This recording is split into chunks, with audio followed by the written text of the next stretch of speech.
نبی کے سب سے وفادار صحابی کا نام ابو بکر ہے، اور صحابہ میں سب سے زیادہ فضیلت رکھنے والی ذات کا نام ابو بکر ہے۔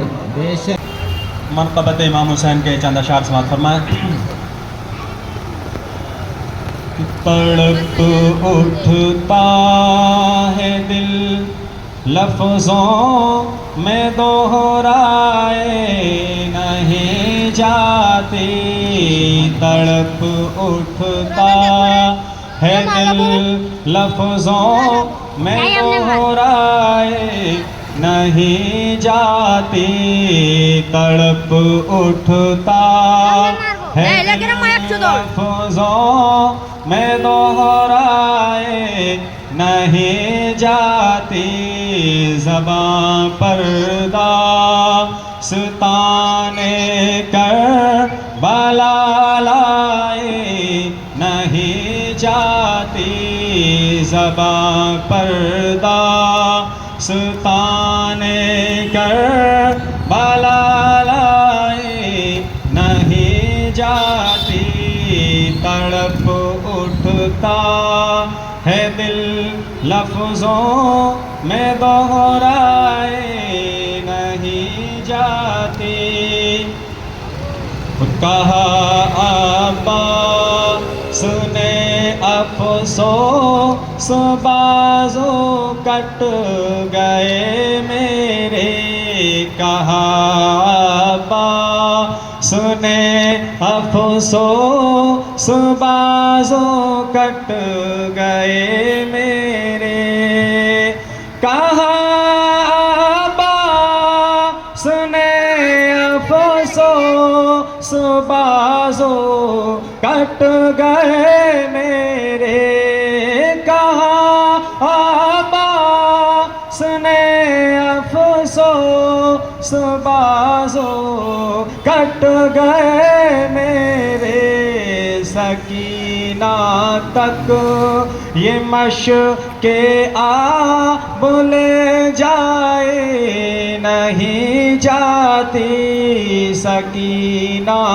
تک یہ مشق آب لے جائے نہیں جاتی، تڑپ اٹھتا ہے دل لفظوں میں دہرائے نہیں جاتی،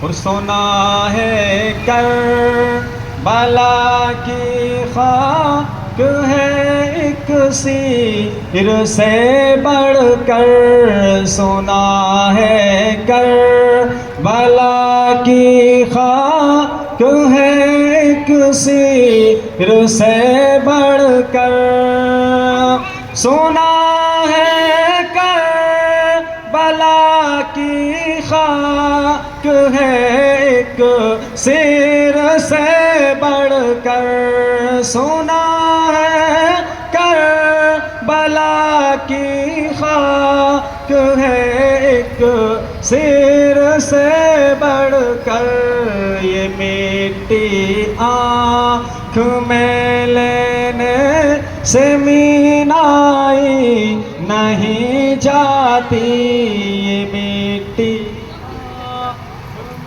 لینے سے بینائی نہیں جاتی، تڑپ اٹھتا ہے دل لفظوں میں دہرائی نہیں جاتی،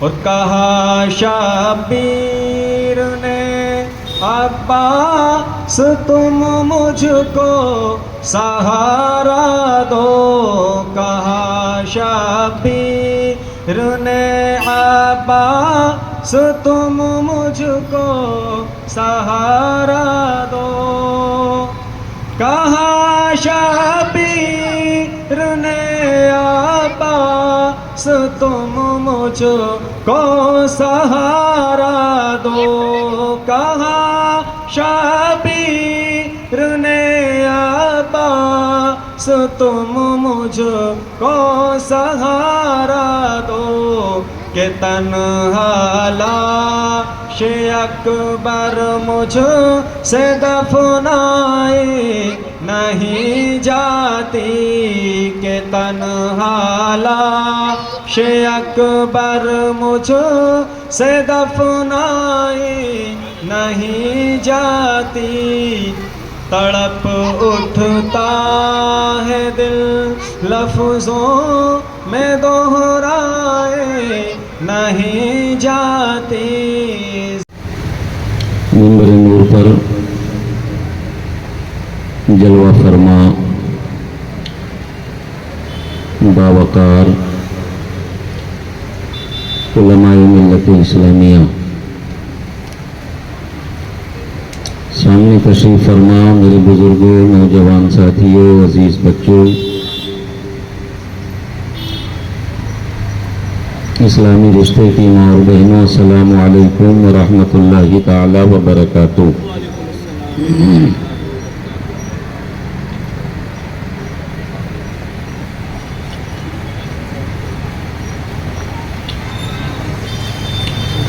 الحمد للہ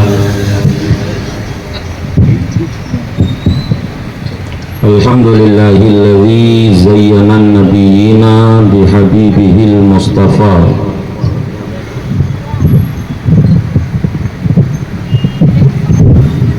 ومن علی المؤمنین بنبیہ المجتبی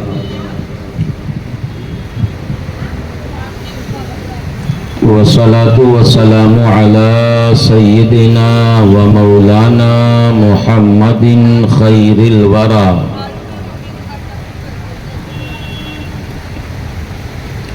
وعلى آله وأصحابه المتأدبين بالتقوى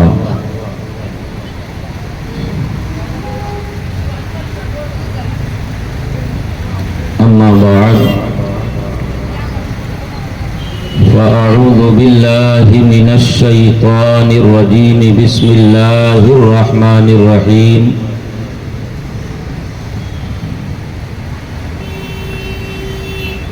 وسيجنبها الأتقى الذي يؤتي ماله يتزكى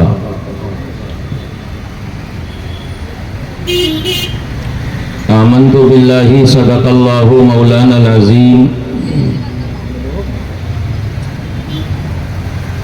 وصدق رسوله النبي الأمين المكين المتين الكريم ونحن على ذلك لمن الشاهدين والشاكرين والحمد لله رب العالمين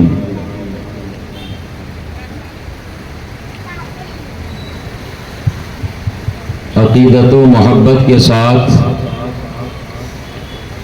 پوری ذمہ داری ایمانداری وفاداری کے ساتھ نبی اور آل نبی کی بارگاہ میں بآواز بلند محبت کے ساتھ درود شریف کا نذرانہ پیش کریں اور پڑھیں اللہم صلی علی سیدنا و مولانا محمد معدن الجود والکرم طب القلوب ودوائها وعافیت الابدان وشفائها ونور الابصار وضیائها وآلہ وبارک وسلم صلاة وسلاما علیک یا رسول اللہ صلاة وسلاما علیک یا حبیب اللہ علیک الصلاة والسلام حضرات محترم محرم شریف کا مہینہ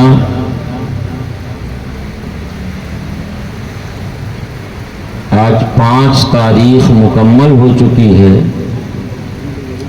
اور 6ٹھی تاریخ کے شب کا آغاز ہو چکا ہے کیونکہ ہمارے یہاں